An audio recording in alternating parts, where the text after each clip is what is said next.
palabra de Dios, en Proverbios capítulo 3, versículos del 1 al 7, nos dice: Hijo mío, no te olvides de mi enseñanza, y tu corazón guarde mis mandamientos, porque largura de días y años de vida y paz te añadirán.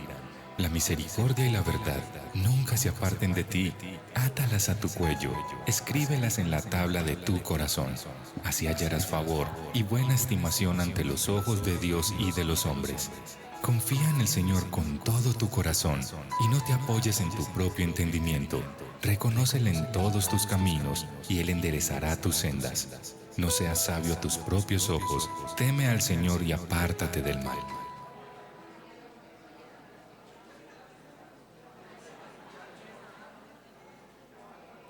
Ahora.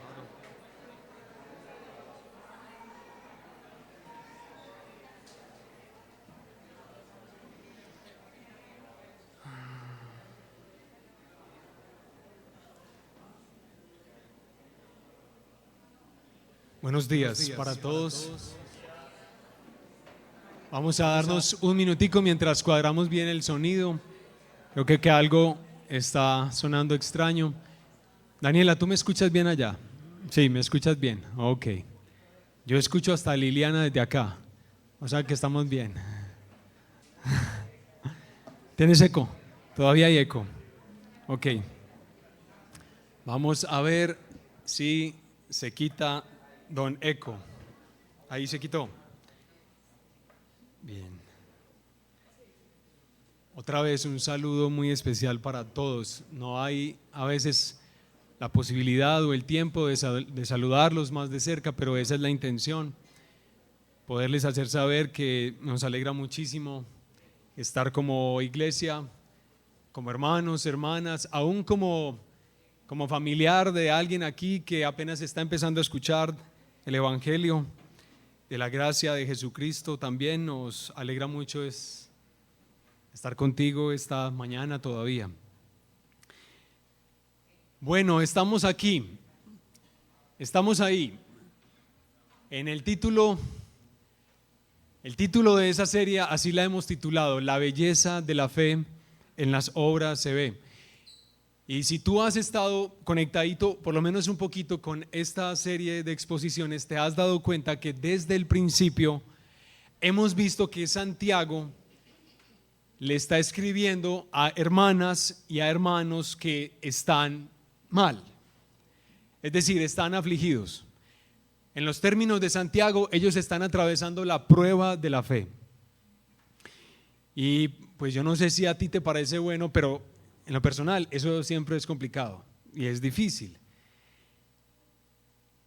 Y hermanas, hermanos, en medio de la prueba sí que es necesario tener un bíblico entendimiento de quién es Dios. Ahí sí que se necesita muchísimo, muchísimo.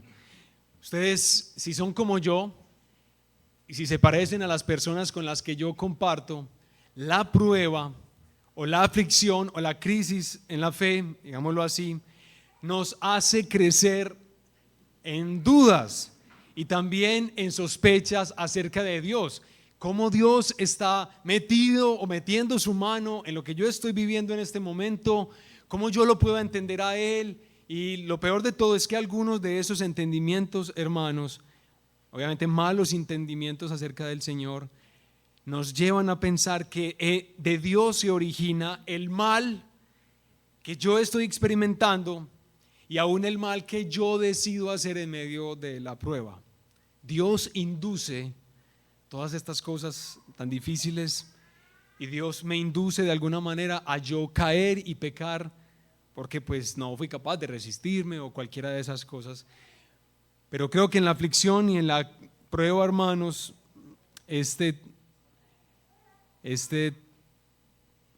digamos, inquietud, dudas, sospechas, sí son realmente un problema. Y yo no sé, hermanos, si habrá algo tan peligroso para disfrutar de la belleza de nuestra fe en Jesucristo como tener sospechas acerca de Dios y no poder entender bien quién es Él, muy especialmente cuando estoy sufriendo. Eso es lo que Santiago va a hacer en los versículos que vamos a estudiar en esta mañana, por la gracia de Dios. Y ahí está el título que yo sé que no vas a entender en este momento, pero sé que lo vas a entender más adelante. Y es así: Dios no está de pesca.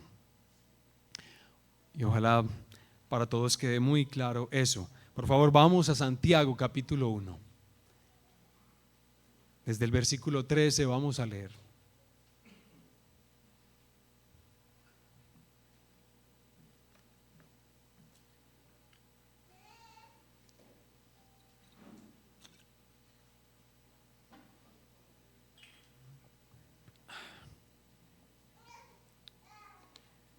Santiago capítulo 1 versículo 13. Y vamos a leer la palabra del Señor en el nombre del Padre y del Hijo y del Espíritu Santo. Que nadie diga cuando es tentado: soy tentado por Dios, porque Dios no puede ser tentado por el mal, y Él mismo no tienta a nadie, sino que cada uno es tentado cuando es llevado y seducido por su propia pasión. Después, cuando la pasión ha concebido, da a luz el pecado, y cuando el pecado es consumado, engendra la muerte. Amados hermanos míos, no se engañen. Toda buena dádiva y todo don perfecto viene de lo alto, desciende del Padre de las luces, con el cual no hay cambio ni sombra de variación. En el ejercicio de su voluntad, Él nos hizo nacer por la palabra de verdad, para que fuéramos las primicias de sus criaturas. Amén. Vamos a orar al Señor, porque necesitamos orar. Entonces, hagámoslo.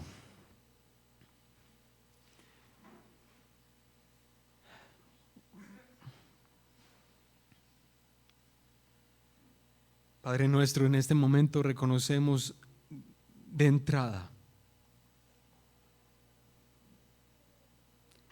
que experimentar la prueba de la fe, que para muchos se convierte en una ocasión para la tentación, no es fácil.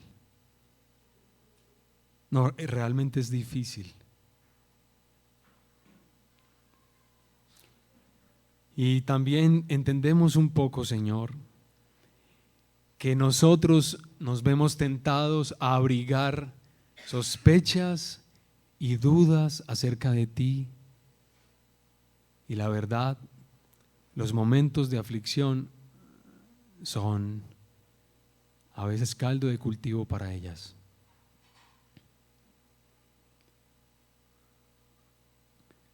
Quizá todos aquí, Señor, tenemos una forma particular de entenderte y de interpretarte a ti cuando estamos mal. Y posiblemente, Señor, las ideas que tenemos acerca de ti, Señor, no nos están ayudando.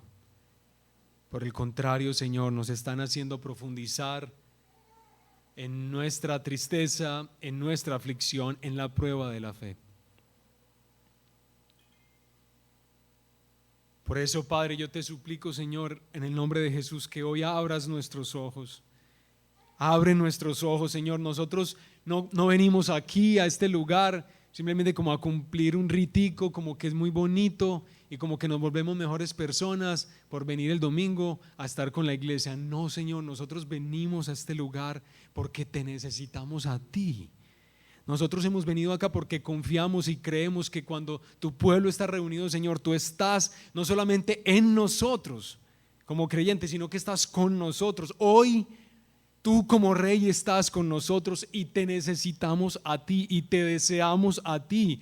Gracias por nuestros hermanos, por la belleza y la bendición que ellos representan para nosotros. Pero, Señor, ¿qué sería de nosotros si solos nos tuviéramos nosotros?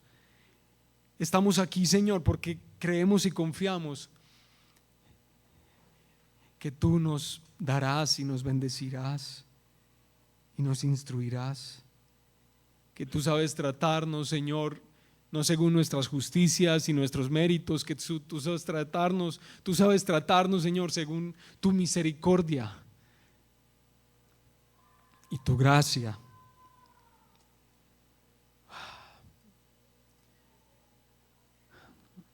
Por eso aquí estamos delante de ti,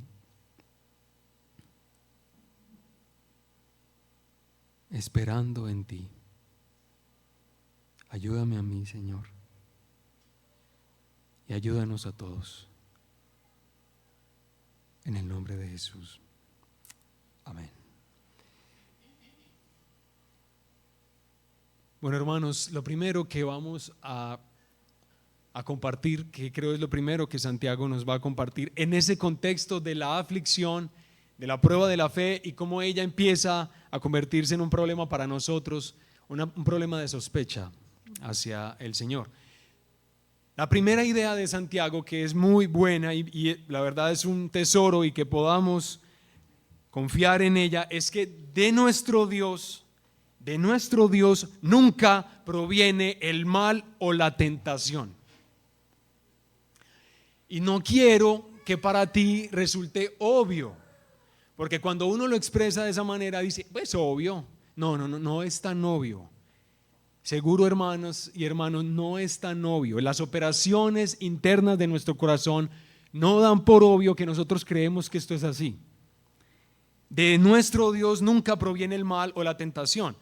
Y pues a nosotros nos parece un poco extraña esta exhortación de Santiago en este momento. Miren el versículo 13, que nadie diga cuando es tentado, soy tentado por Dios. Pero ¿cómo así?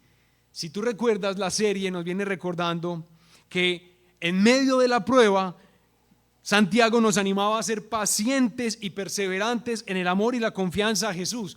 ¿Por qué? Porque eso en nosotros va a producir madurez. También Santiago le escribe a los hermanos que están afligidos y que están en la prueba, de condición humilde, que ellos deben gloriarse en lo que el Señor ha hecho de ellos. ¿Qué es lo que el Señor ha hecho de ellos? Hombres y mujeres privilegiados. Eso es lo que ellos son. Pero también a los hermanos ricos que también están sufriendo la prueba de su fe, les invita a gloriarse en lo que esta prueba les está recordando. ¿Qué? Que las riquezas son frágiles y nunca ellas son dignas de nuestro amor, ni de nuestra confianza, ni de poner nuestro corazón en ellas. De eso fue lo que tratamos de hablar hace 8 días. ¿Bien? Cuando Santiago viene hablando de eso, de las pruebas, de forma súbita aparece este imperativo: que nadie diga cuando es tentado, soy tentado por Dios.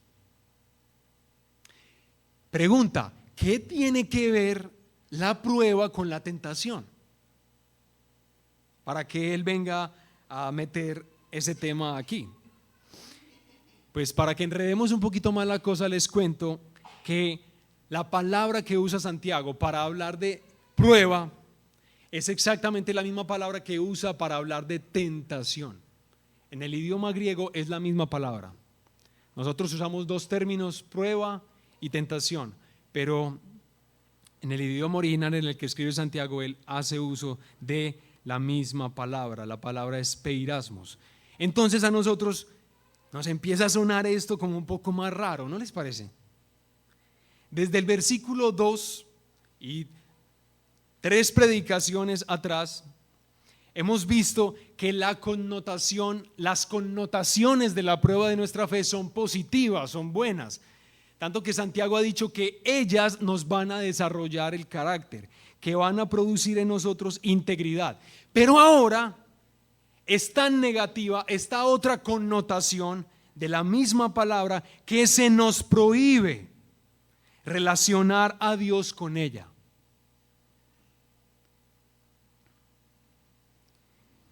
Entonces, ¿cómo así pues? Cuando Santiago hace esto que está haciendo aquí, él está conservando y expresando la verdad que nosotros aprendemos del Antiguo Testamento, de que Dios claramente probó a su pueblo. ¿Ustedes recuerdan algún episodio en el que Dios probó a su pueblo? ¿En qué? ¿Algún personaje o algún momento? Muy bien, ¿recuerdan cuando Dios, literalmente dice el texto, que probó a Abraham? Que le dijo, entrégame a tu único, a tu amado. Pero también ustedes ven que en varios momentos de la historia de Israel Dios los pone a prueba. Por ejemplo, cuando ellos están en el desierto y también cuando ya han llegado a Canaán, a la tierra prometida. Dios prueba a su pueblo y lo hace con el propósito de hacerles bien, de madurarlos. Todo esto lo hace en un contexto de amor hacia su pueblo o hacia el objeto de su amor.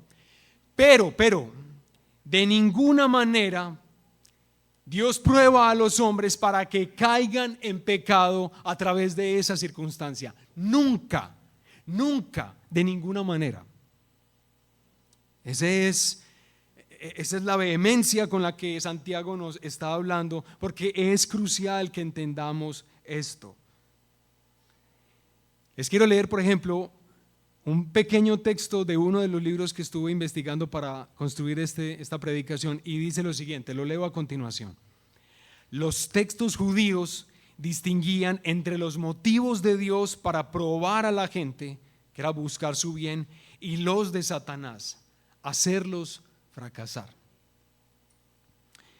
Por este motivo, hermanos, es que nosotros en el idioma español y en nuestras Biblias conservamos las dos palabras. Aunque viene de la misma palabra en griego, nosotros conservamos la palabra prueba y conservamos la palabra tentación para distinguir la una de la otra.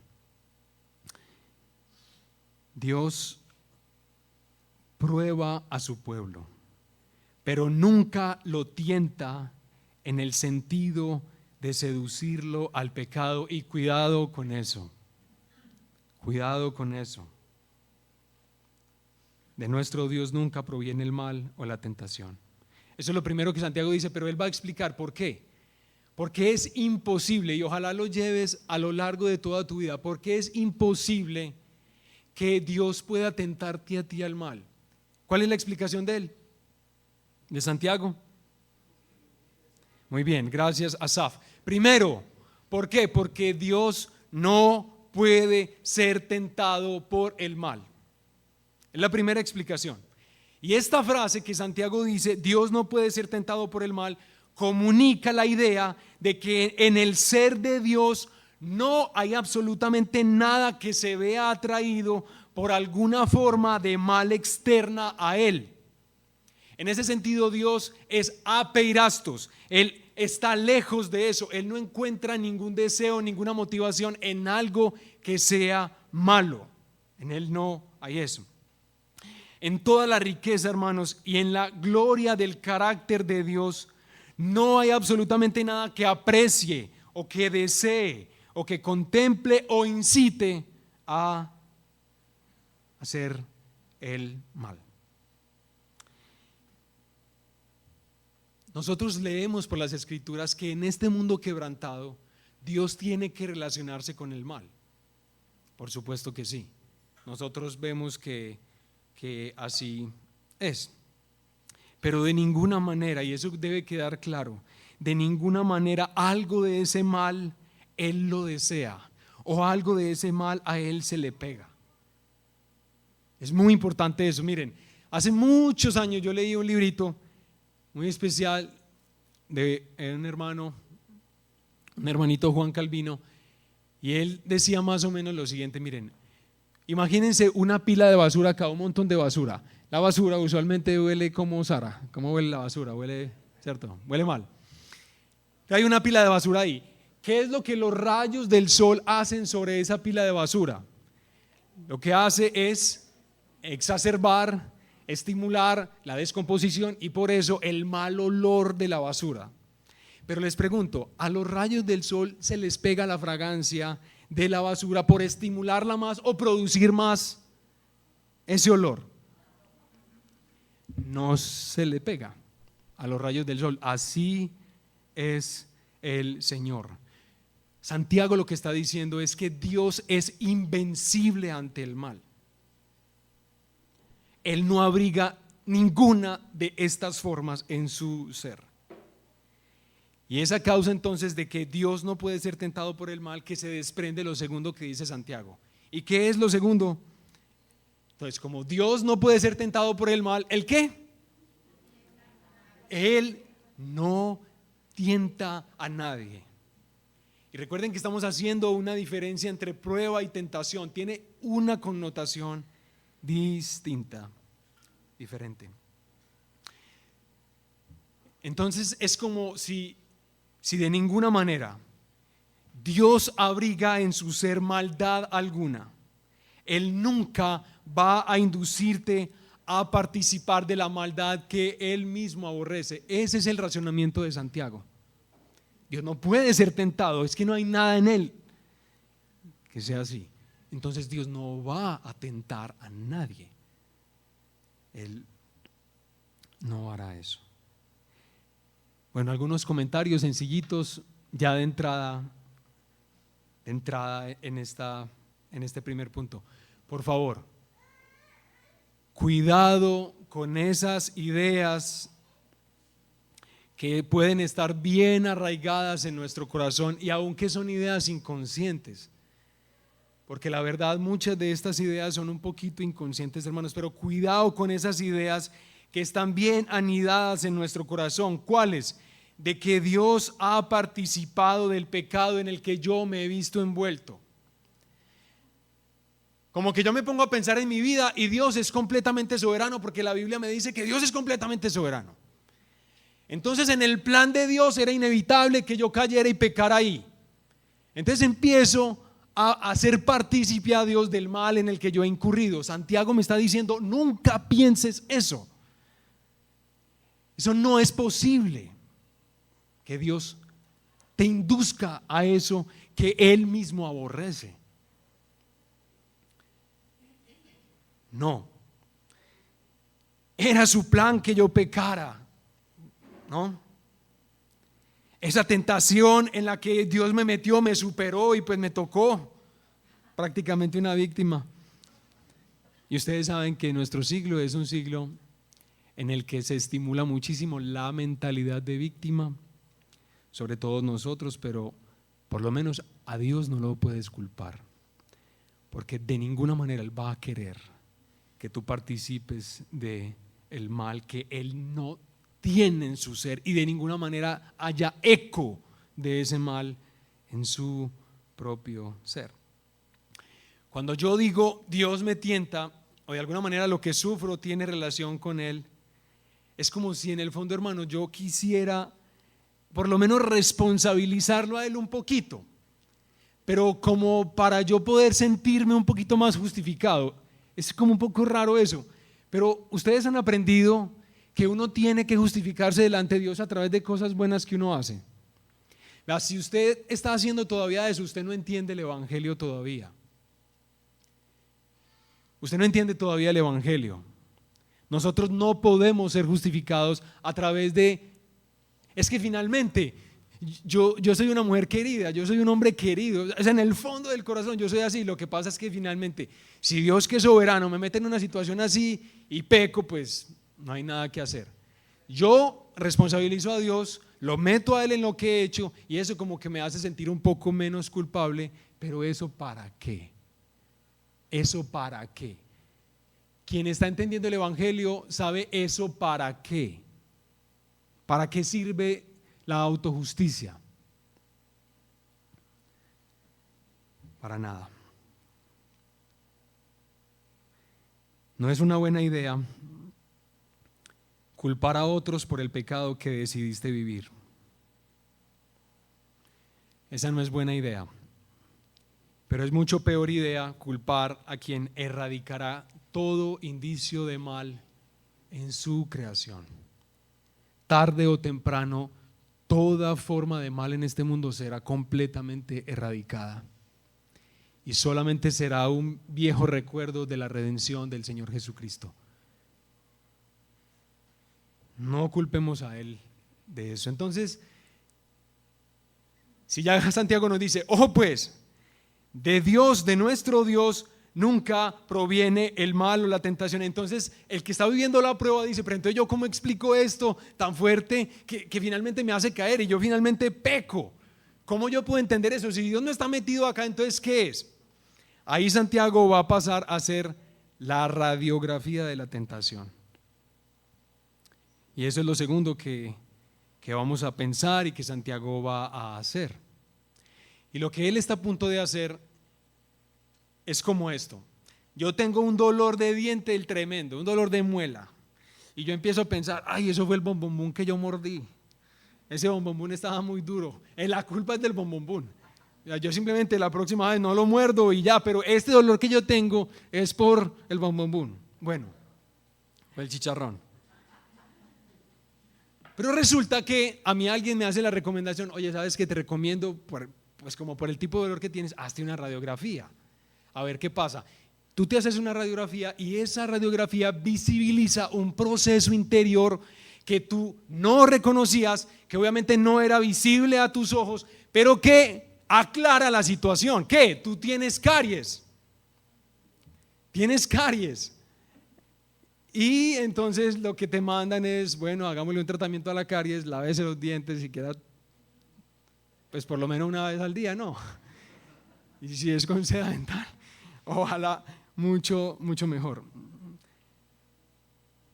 Asimismo, esta radiografía nos va a develar las operaciones internas de la tentación. Santiago dice en el versículo 14 al versículo 15, sino que cada uno es tentado cuando es llevado y seducido por su propia pasión. Después, cuando la pasión ha concebido, da a luz el pecado, y cuando el pecado es consumado, engendra la muerte. En esta radiografía de la tentación no debe pasar por alto el hecho de que la tentación es una experiencia universal. Todo el tiempo, todos nosotros experimentamos tentaciones. Y tal vez tú fuiste tentado hoy y tú dices, ay, qué bueno que esa tentación llegó, pero la pude superar porque ya nunca más. No, la tentación nuevamente al otro día te va a sugerir o va a tratar de saber si de pronto los límites tuyos han cedido un poquito. Si de pronto hoy estás más dispuesto a hacer lo que ayer no hiciste. Una vez más. Una vez más. Entonces, la tentación es una experiencia universal, pero también la tentación tiene sus particularidades. Yo me voy a ver tentado por cosas que a algunos de ustedes les parecerán ¿qué? Bobadas. Bobadas. Y les aseguro que yo no voy a entender la fuerza que tiene para algunos de ustedes otras tentaciones. El olor a licor.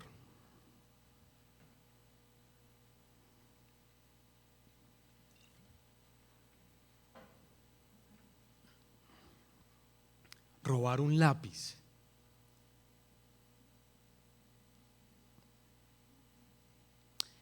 Dormir un poquito más.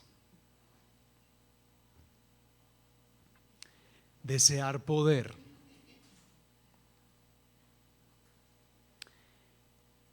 Mostrarme superior a los demás. Leer un libro más. Qué raro. Pero así es. Santiago, ¿qué dice? Sino que cada uno es tentado.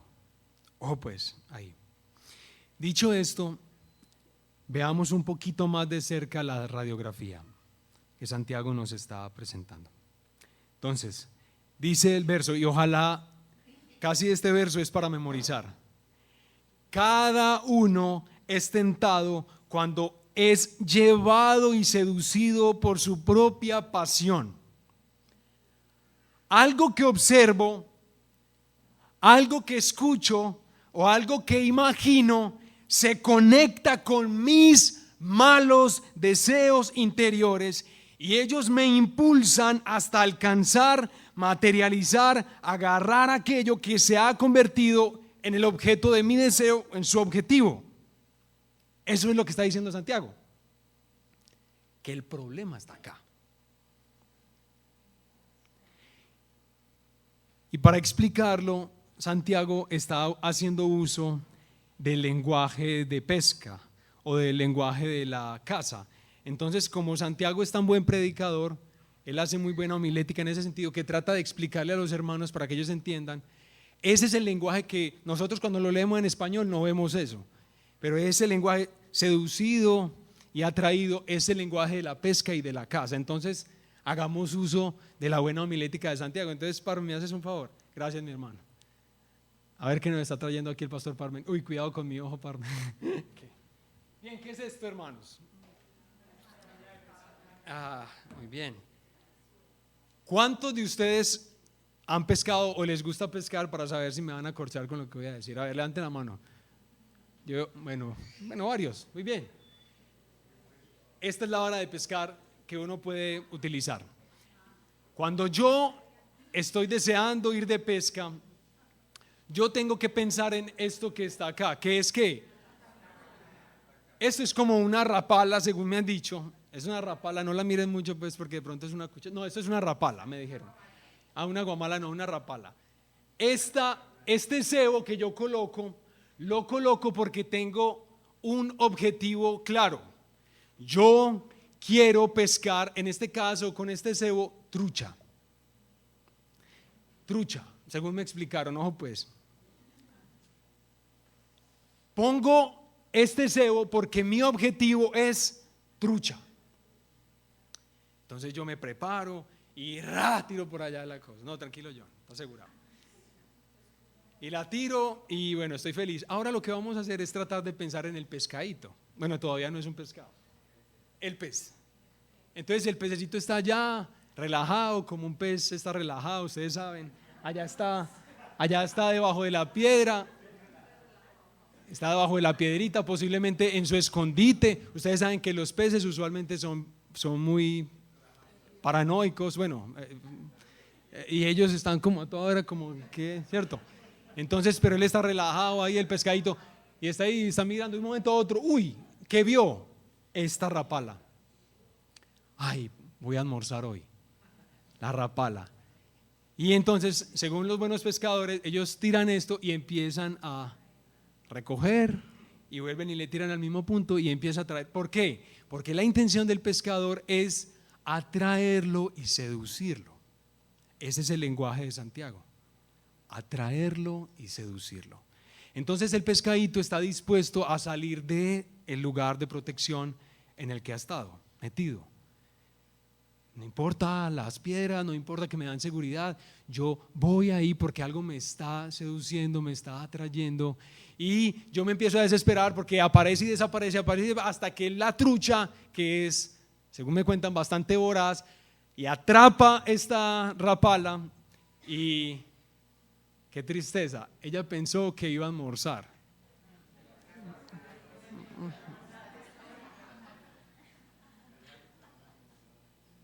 Y se convirtió en el almuerzo. Así es. Esa ilustración que usa Santiago, porque no es una ilustración pues mía especialmente, nos ayuda a entender el punto principal. ¿Cuál es ese punto? El mal que hay en nuestro interior nos arrastra hacia aquello que desea sin importar nada.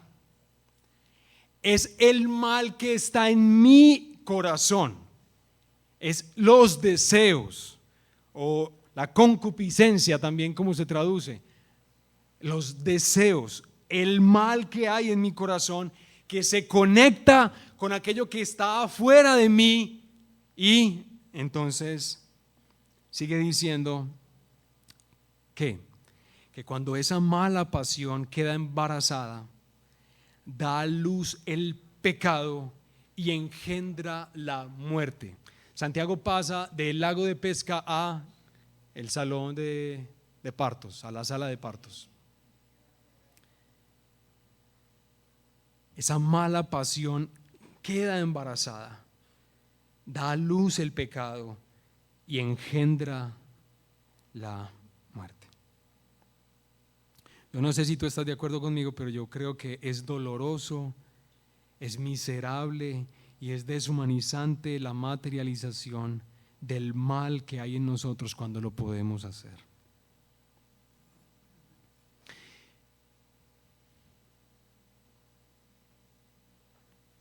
Qué bueno que para nosotros pudiera ser así. Lo siguiente, nada más, ya abandonemos esto. Nada más, nunca más volvamos a decir: es que yo necesitaba un poquito más de plata en este tiempo, por eso acepté ese negocio turbio. No, ya no digas más eso, porque eso no es así. Es tu mal corazón el que se conecta con las ocasiones que hay ahí. No hay ningún problema, ¿cierto? Hermanos, no más de decir: es que mi esposa me tenía abandonado, o es que mi esposo me tenía abandonada, por eso acepté esa aventura amorosa. No, olvídese de esas cosas. Eso no es así. Es que la teología de la prosperidad que me enseñaron a mí en la otra iglesia fue la que me volvió codicioso. No es así. La codicia estaba adentro en el corazón. Y yo, como la trucha, la agarro. Esta radiografía que Santiago está haciendo de la tentación nos muestra lo oscuro que puede ser nuestro corazón y la oscuridad y el mal involucrados en la tentación. ¿Tú estás viendo lo oscuro que es esto? Por lo menos un poquito. Por eso es que Santiago está diciendo que tú nunca debes pensar que quien tiene la vara al otro lado del cebo es Dios. De ninguna manera. ¿Por qué? Porque Él no se va a ver envuelto en una operación tan diabólica como esta. No.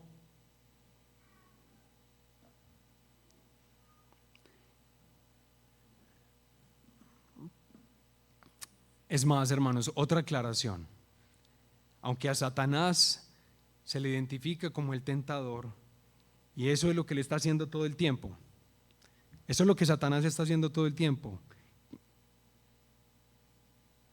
Tampoco, aunque él está haciendo eso todo el tiempo, le podemos echar la culpa a él de nuestro pecado. Y ojo pues, tampoco le podemos echar a él la culpa de nuestro pecado. Él tira cebos todos los días tira cebos y tira cebos, y tira cebos aquí, tira cebos allá y tira cebos allá. Tira muchos cebos para que las personas los atrapen y mueran. Pero les pregunto, si Satanás tirara cebos de pesca a una manada de elefante, entonces ¿qué pasaría? A ver, si entendiste la cosa. ¿Qué pasaría? Nada. No pasaría nada. No. Porque es lo que hay en el interior del elefante, en lo que no le hace ser atraído por el cebo para peces. Es decir, el problema con la tentación está en ti. En ti. En cada uno de nosotros.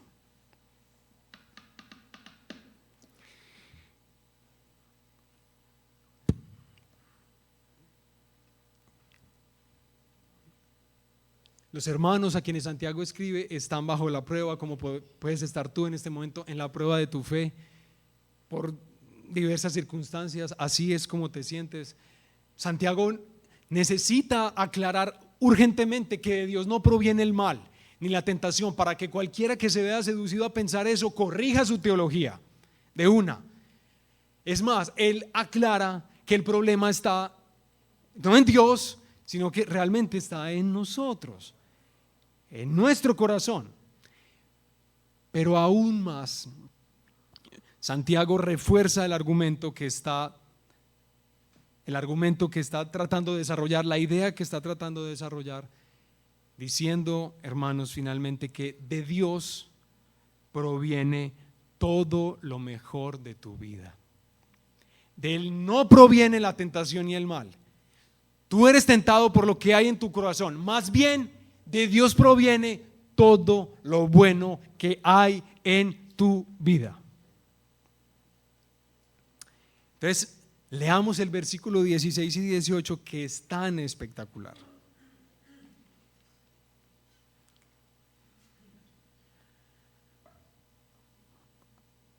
Amados hermanos míos, no se engañen. Toda buena dádiva y todo don perfecto viene de lo alto, desciende del Padre de las luces, con el cual no hay cambio ni sombra de variación. En el ejercicio de su voluntad, Él nos hizo nacer por la palabra de verdad, para que fuéramos las primicias de sus criaturas.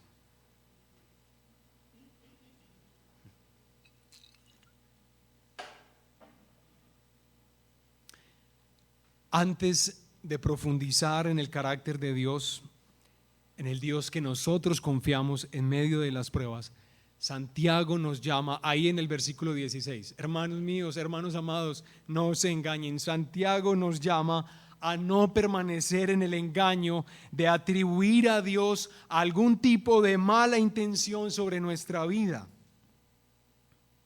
como quien tiene su mano al otro lado del cebo. No, nada de eso. Es más, Santiago entonces pasa a hacer una hermosa descripción del Dios que amamos y del Dios que confiamos.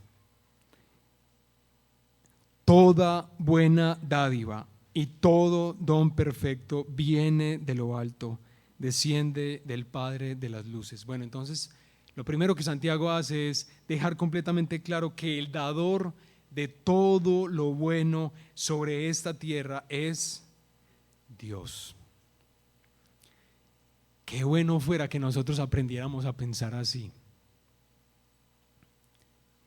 Qué bueno fuera eso. Esta mañana yo le pregunté a Marcos, hijo, tú sabes que yo te amo. Sí, papá. ¿Y tú por qué crees que yo te amo? Y me respondió después de pensar, porque yo soy tuyo. Entonces después yo le dije, sí, hijo, sí es verdad en un sentido, pero mira, tú disfrutas del amor que yo te tengo y que Juliana te tiene, tu mami te tiene, porque Dios da todas las cosas buenas que cualquier ser humano puede disfrutar en este mundo. Cualquier cosa buena, todas. Y ojalá aprenderíamos a pensar de esa manera. En cualquier rincón de este mundo y extendido a todo el género humano, todo lo que se cuenta como hermoso, sean talentos musicales, talentos de diverso tipo, o sean paisajes que nos dejen asombrados, o sea disfrutar del amor, o sea componer canciones y escucharlas, o sea desarrollos tecnológicos que son realmente buenos, o servicios que nosotros ofrecemos a los demás. Cualquier cosa en este mundo, todo lo que se cuenta como hermoso tiene una procedencia divina. Dios es el que lo da. No más de que desconectar, esto tan bueno que me está pasando y no conecto a Dios de ninguna manera con eso. No, es que en este mundo que Dios creó no existe la posibilidad de que acontezca algo que nosotros evaluamos como bueno, que no provenga de Dios. Y eso para todo el género humano, no solamente para los cristianos, para todos nos ha sido dado de Él. Toda donación perfecta que este mundo recibe y que hace de este mundo un mejor lugar debe atribuirse a nuestro Padre, creador del sistema solar y de todo el universo restante. De ninguna manera nosotros debemos entender a Dios como alguien egoísta o indiferente al bienestar de toda la tierra. No, más bien Dios es descrito aquí por Santiago como el que da, el que sigue dando dones hermosos a unas personas que no gozan de los efectos redentores de la obra de nuestro Señor Jesucristo. A una de esas personas Dios les hace bien y les da cosas buenas. la verdad son cosas que a veces a uno le resultan chocantes, porque son personas que de ninguna manera confían en Jesucristo y tienen lo que uno lleva o 40 años orando para poder tener eso. Y uno ve que al otro le llega así. Claro, pero es que es por esto y por eso. No, ya no más. Si hay algo bueno en este mundo, proviene de Dios, para el que sea. Bueno, Él es el dador de todo lo bueno. Es lo primero que Santiago quiere que recordemos, cómo es Dios, cómo es su carácter. Pero Él dice que Dios, en ese carácter generoso, Él no varía ahí. Dios no varía en su generosidad o en su liberalidad. Dios no sufre fluctuaciones en su carácter. Él no amaneció hoy diciendo, amanecí como bebé en las pulgas, voy a darle a la gente. Pero después como que hoy no, esa gente tan fastidiosa, no les voy a dar. No, Dios no varía. Él no cambia en su ser. Él es estable en su bondad y en su generosidad.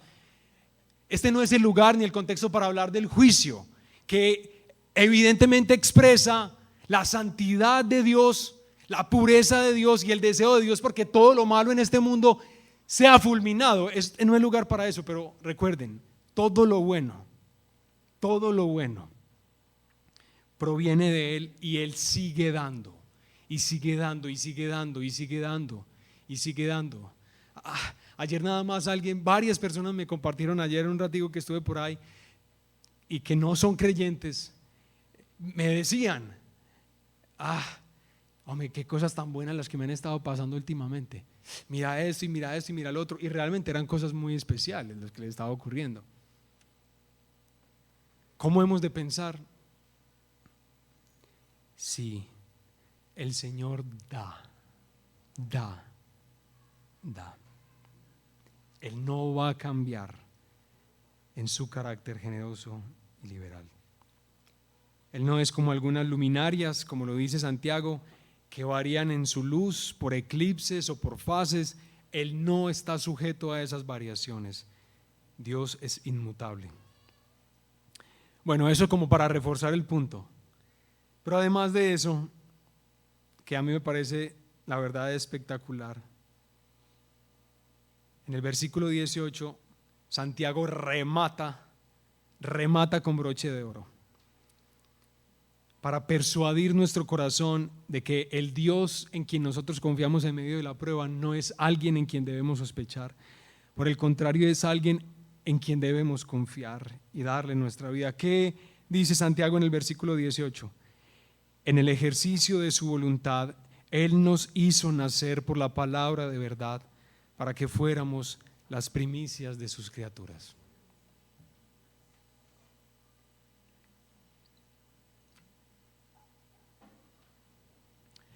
Y Santiago arranca en el ejercicio de su voluntad. Puede ser que alguien aquí, o muchos tal vez de nosotros, todavía en el fondo del corazón estemos pensando, es que yo sé que yo puedo ser muy fastidioso. No, es que yo sé que yo puedo ser muy fastidiosa, pero en el fondo del corazón yo soy tan especial.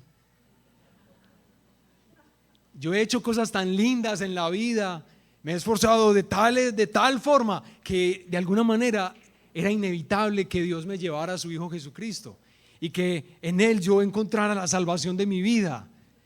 En el fondo puede ser que pensemos así, hermano. Santiago está aclarándolo. ¿Qué dice? En el ejercicio de su voluntad.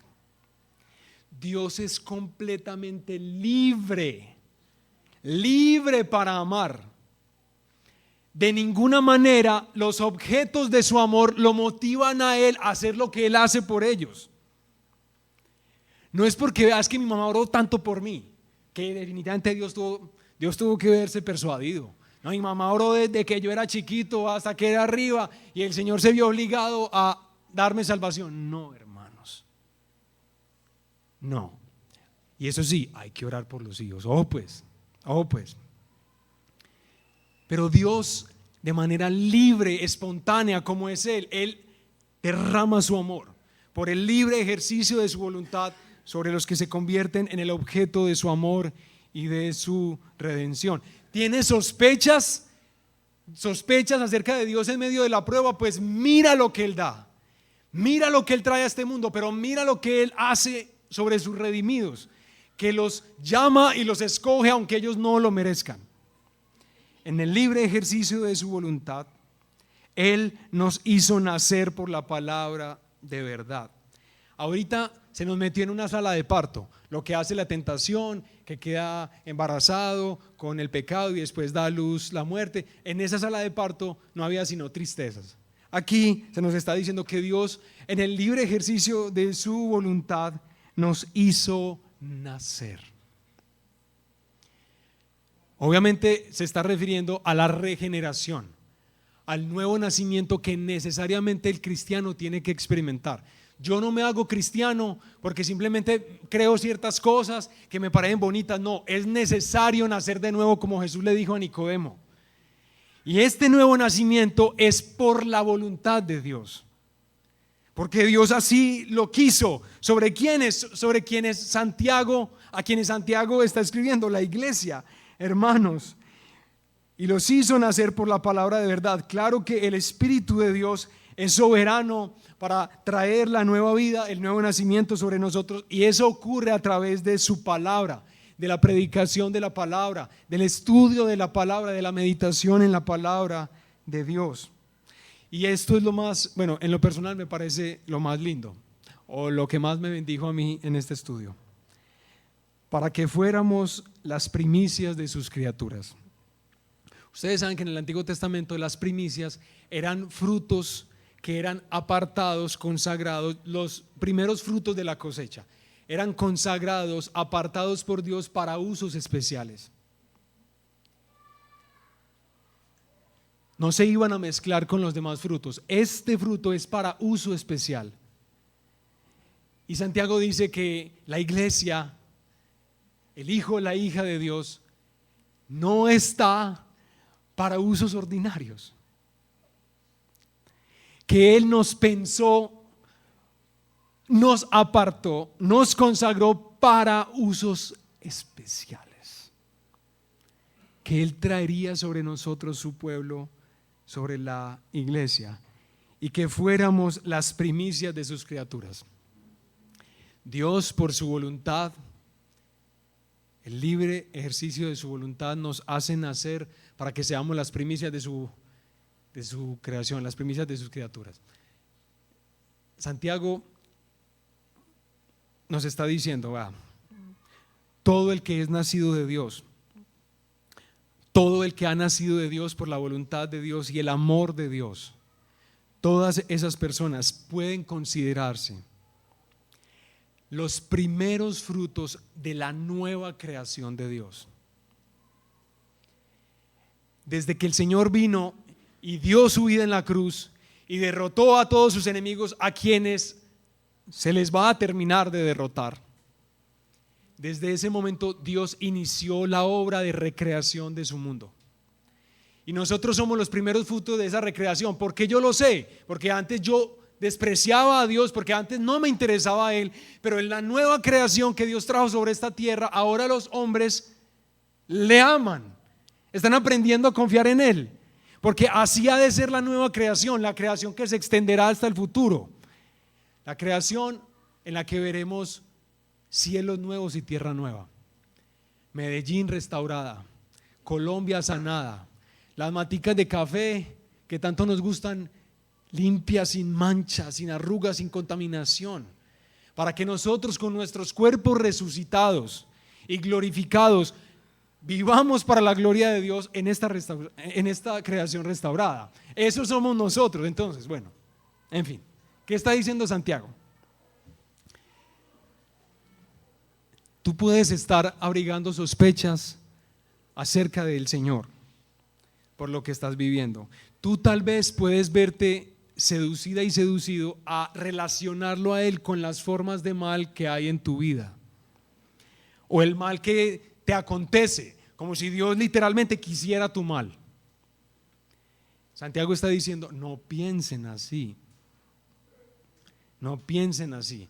El mal que viene sobre ustedes es de ustedes. y ustedes lo agarran. Es más, cuando ustedes estén en la prueba, este es el Dios en quienes ustedes han de confiar. El Dios de donde provienen todas las cosas buenas que nosotros recibimos. En Él es en quien nosotros hemos de confiar. Seguiremos confiando en esta iglesia local por la gracia del Señor. Seguiremos confiando en Él. Y que así sea. Creo que oremos para que el Señor nos bendiga y haga realidad esta palabra suya en nosotros.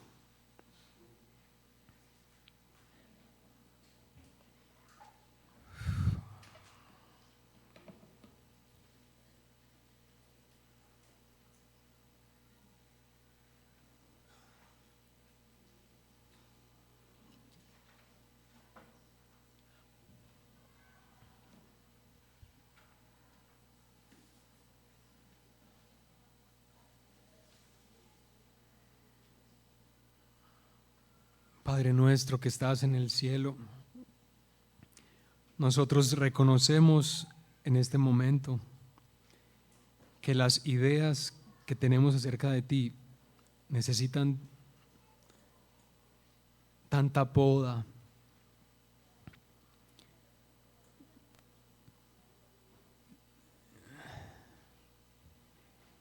Señor. Necesitamos que tú traigas la verdad de quién eres tú a nuestras vidas. Nosotros necesitamos conocerte a ti, así como Job, en medio de su prueba,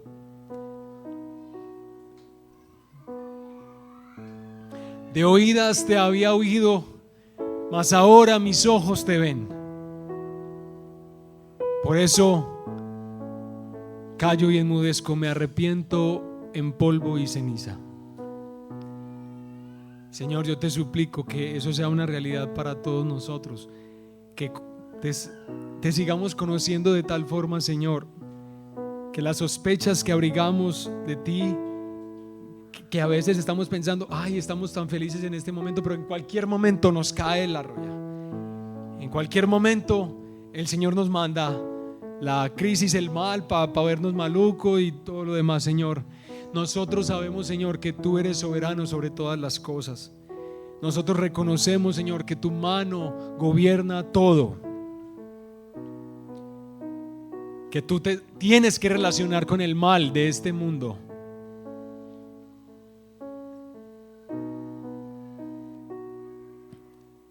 Señor, pero haznos sabios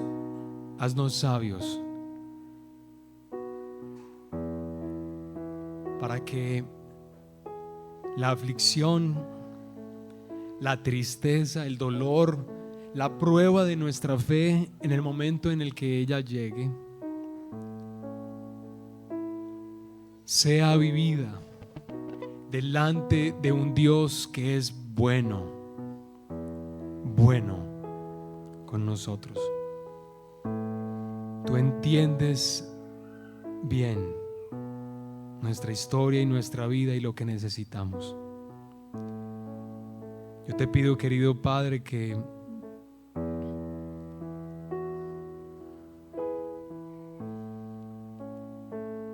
podamos descansar en ti,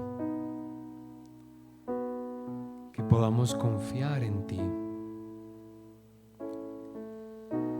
Señor, que saques de lo más profundo de nuestra vida toda sospecha, toda incredulidad, toda duda acerca de tu carácter justo, bueno, misericordioso.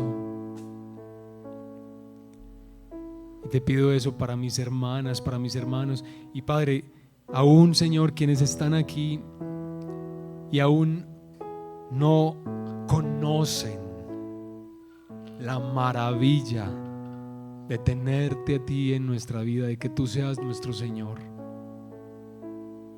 Te suplico por esas personas, para que tú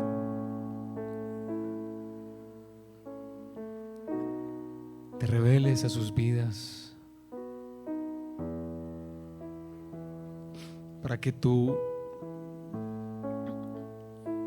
te muestres a ellos y todos aquí en este lugar podamos disfrutar de ti. Padre, te adoramos. Gracias por ti. Gracias por lo que tú eres. Y quédate ahí, por favor, en silencio un minutico más hasta que nos guíen a adorar a nuestro Rey. Permanezcamos en silencio, por favor.